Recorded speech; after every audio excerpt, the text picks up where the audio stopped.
Baik, kita ke Sarawak. Antara fokus dari Bumi Kenyalang ialah mengenai usaha membangunkan kuasa hidrogen. Perinciannya kita bersama Bu Mawin. Silakan, Bu Ma. Ya, Alif. Terima kasih. Petros dan Petronas diminta bekerjasama dengan syarikat Sumitomo dari Jepun dalam usaha membangunkan kuasa hidrogen dengan lebih bersistematik. Premier Sarawak Datuk Patinggi Tan Sri Abang Johari Tonopeng berkata, ini berikutan penemuan kaedah atau inovasi lebih pantas dalam memajukan kuasa hidrogen daripada sumber tenaga yang dimiliki negeri ini. Datuk Patinggi Tan Sri Abang Johari menjelaskan dengan adanya inovasi berkenaan, agenda Sarawak menjadi kuasa besar dunia dalam penghasilan tenaga akan dapat direalisasikan. Tambahnya, langkah ini akan memberi pulangan pendapatan yang tinggi kepada Sarawak sekaligus menjadikan Sarawak sebuah negeri yang maju menjelang 2030. Beliau berkata demikian pada Majlis Anugerah Konvensyen Inovasi Perkhidmatan Awam Sarawak di Kuching. Mengenai perkhidmatan awam di Sarawak, Premier itu berkata ia akan menjadi satu daripada enjin yang memacu negeri itu untuk mencapai matlamat ditetapkan di bawah strategi pembangunan pasca COVID-19 2030. Jelasnya, kaki tangan awam negeri diyakini mampu mendukung agenda itu dalam memastikan sistem penyampaian yang berkualiti dan efektif berdasarkan inovasi. Baik, sementara itu dalam ucapan bersempena Majlis Perasmian Hari Belia Sarawak 2022 di dataran perayaan Petrajaya di Kuching hari ini, Premier Sarawak Datuk Patinggi Tan Sri Abang Johari Tonopeng yakin golongan belia di negeri ini mampu menjadi smart Sarawakian dan bekerjasama dalam mencapai hala tuju dasar kerajaan Sarawak ke arah negeri maju menjelang tahun 2030. Datuk Patinggi Tan Sri Abang Johari berucap memberitahu golongan ini perlu berganding bahu dalam membangunkan Bumi Kenyalang kerana mereka adalah pelapis pemimpin yang bakal membawa nama Sarawak ke peringkat lebih tinggi melalui ekonomi baharu iaitu ekonomi digital. Beliau yakin para belia akan membuat pilihan yang bijak dan menggariskan hala tuju yang jelas kerana kerajaan negeri telah menyediakan segala kemudahan untuk pembangunan belia yang berkualiti seperti pendidikan, sukan dan industri kreatif. Katanya, kerajaan negeri juga akan memperkenalkan rang undang-undang baharu iaitu Dana Kekayaan Kedaulatan Sarawak dan akan dibentang pada persidangan Dewan Undangan Negeri pada November depan yang mana ia merupakan langkah kerajaan negeri untuk memberi manfaat kepada generasi akan datang. Pada majlis itu, Premier turut menyampaikan Anugerah Belia Sarawak 2022. Lebih 10,000 belia menyertai sambutan Hari Belia Negeri Sarawak 2022 berlangsung di dataran perayaan Petrajaya Kuching selama 4 hari sejak Rabu lalu. Saudara, memenangi semua kerusi yang ditandingi pada pilihan raya umum ke-15 sangat penting bagi gabungan Parti Sarawak GPS. Timbalan yang dipertua Parti Pesaka Bumiputera Bersatu PBB, Dato' Amar Douglas Sugambas berkata, ini bagi memastikan pembangunan yang sedang rancak berjalan dan yang telah dirancang dapat diteruskan.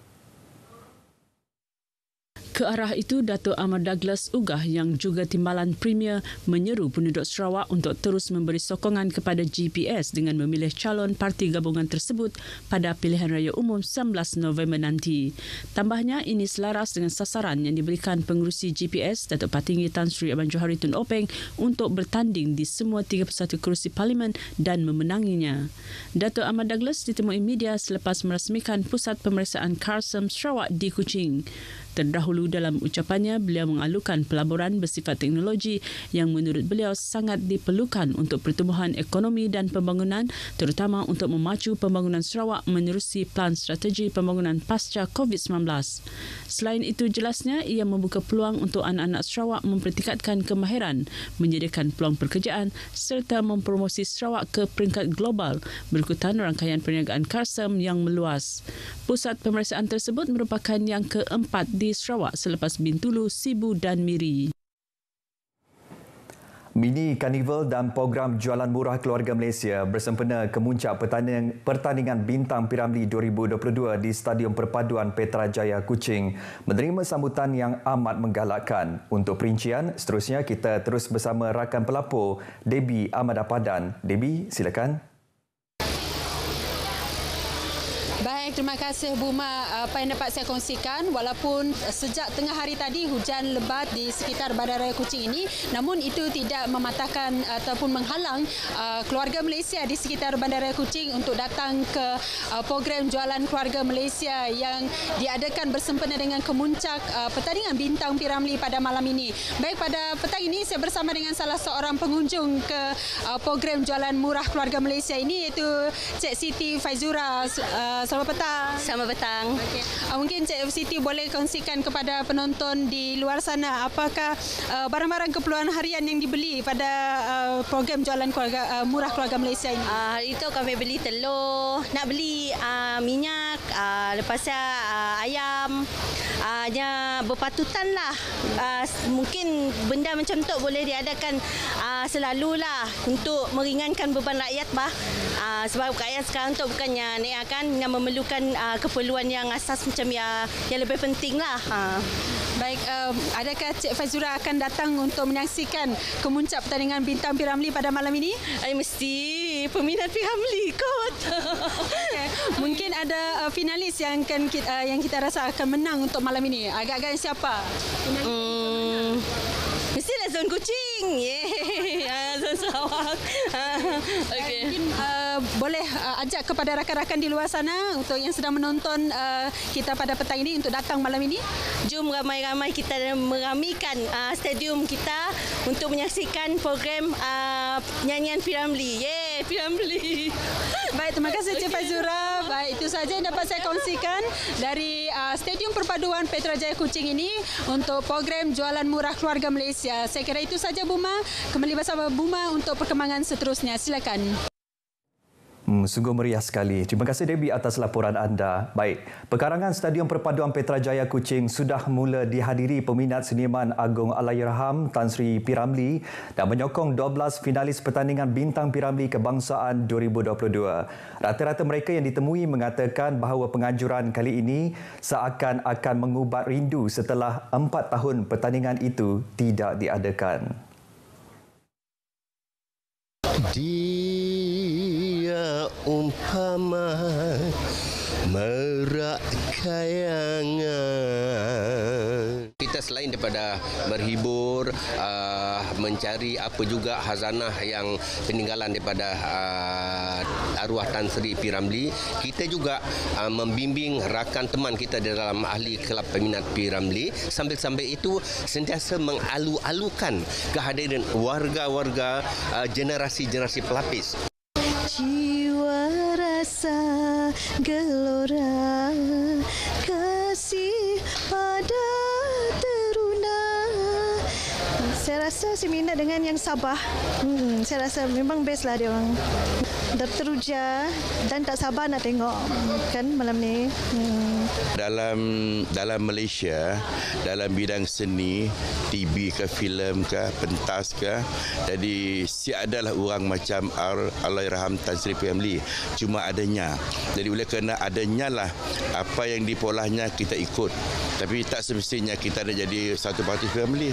Macam malam tu kan final lagu P. Ramlee. Semestinya kita nak berlagu mengikut suara P. Ramlee. Janji kita mengingati perjuangannya. P. Ramlee sekolah si tinggi. Si sampai ke universiti, si sampai ke mana-mana. Tapi nya boleh menghidup seni di tanah air Malaysia. Bagi Fazira Uring yang berusia 24 tahun dari Kapit, beliau dibesarkan dengan mendengar lagu-lagu dan lakonan legenda tanah air itu amat teruja kerana buat pertama kali berpeluang menyaksikan pertandingan itu dengan lebih dekat. Pok, pok, pok, bujang lapok, ada macis, tiada rokok. Okey, jangan lupa saksikan di TV2 pada malam ini. Okey. Kemuncak pertandingan Bintang P. Ramlee peringkat kebangsaan akan berlangsung pukul 9 malam ini di Stadium Perpaduan Petrajaya Kuching dan disiarkan di saluran TV2. Baik, Sarawak menyediakan pelan inklusif terhadap kesejahteraan sosial rakyat di bawah strategi pembangunan pasca COVID-19 2030. Menteri Kanan Kerja Raya Datuk Seri Fadilah Yusof berkata ini termasuk aspek kesejahteraan sosial untuk warga emas selari dengan status Malaysia bakal menjadi negara tua dalam tempoh beberapa tahun akan datang. Datuk Seri Fadilah menjelaskan antara yang dapat dilihat menerusi penubuhan Pusat Aktiviti Warga Emas Satok yang merupakan inisiatif Premier Sarawak, Datuk Patinggi Tan Sri Abang Johari Tun Openg dan isteri. Beliau bercakap kepada pemberita selepas merasmikan sambutan Hari Warga Emas peringkat bahagian Kuching di Sekolah Kebangsaan Rakyat Kuching. Terdahulu dalam ucapan ringkasnya, Datuk Seri Fadilah yang juga penyandang kerusi Parlimen Petrajaya berkata perhatian khusus harus diberi kepada warga emas dalam sesebuah keluarga. Ia khususnya dari sudut keselamatan dan kesihatan mereka memandangkan kudrat dan tenaga warga emas yang sudah berkurangan berbanding waktu ketika muda. Selain itu, katanya sumbangan mereka kepada keluarga, masyarakat dan negara juga harus dihargai dan dihormati oleh generasi muda. Beliau menegaskan golongan ini mempunyai pengalaman yang luas dalam kehidupan selain boleh dijadikan sebagai rujukan dalam banyak perkara. Rakyat Sarawak dinasihatkan untuk memelihara budaya warisan tradisi nenek moyang yang telah mencorakkan watak dan memberikan citra jati diri sehingga dikenali oleh dunia. Menteri Pelancongan, Industri Kreatif dan Seni Persembahan Datuk Seri Abdul Karim Rahman Hamzah berkata mereka harus kembali berpegang pada nilai-nilai kepribadian bangsa ke arah melahirkan generasi yang berbudaya dengan kecanggihan teknologi tinggi. Datuk Seri Abdul Karim menambah langkah ini penting dalam membentuk masyarakat yang mempunyai kekuatan dalam kesusasteraan bagi memastikan tradisi dan budaya tidak terhakis di telan zaman. Beliau berkata demikian pada majlis perasmian Festival Sastera Borneo dan Malam Pengucapan Puisi Borneo Anjuran Dewan Bahasa dan Pustaka DBP di Kuching. Teks ucapannya disampaikan oleh Pengarah Jabatan Dasar dan Penyelidikan DBP, Dr. Hazami Johari. Menurut beliau, Festival Sastera Borneo yang julung kali diadakan itu berjaya melibatkan karyawan tempatan dan luar termasuk Indonesia, Singapura dan Brunei Darussalam dalam usaha memartabatkan lagi pelancongan, industri kreatif dan seni persembahan serantau. Tambahnya, antara objektif utama festival tersebut adalah bertujuan untuk menghimpunkan mereka yang terlibat yang antara lain termasuk pengkaji, penyelidik dan pemain industri sastra serta pelancongan di Kepulauan Borneo untuk bertemu, berbincang dan berkongsi idea ke arah menjadikan seni sastra sebagai ikon pelancongan. Katanya lagi, inisiatif akan dilaksanakan secara komprehensif untuk meneroka ilmu dalam pembangunan intelektual di Kepulauan Borneo termasuk aspek sastra serta bakal dipusatkan di Sarawak selari dengan hasrat untuk mewujudkan sastra pelancongan di rantau Borneo. Baik saudara, sekian berita dari Sarawak. Keluarga Malaysia, ayuh kita sama-sama memeriahkan Kemuncak Bintang Piramli Kebangsaan 2022 pada pukul 9 malam ini di Stadium Perpaduan Kuching. Hadiah utama sebuah motosikal antara 25 cabutan bertuah menanti anda. Salam keluarga Malaysia. Kita kembali bersama Alif di Angkasa Puri. Alif, silakan. Ya, baik. Terima kasih, Buma.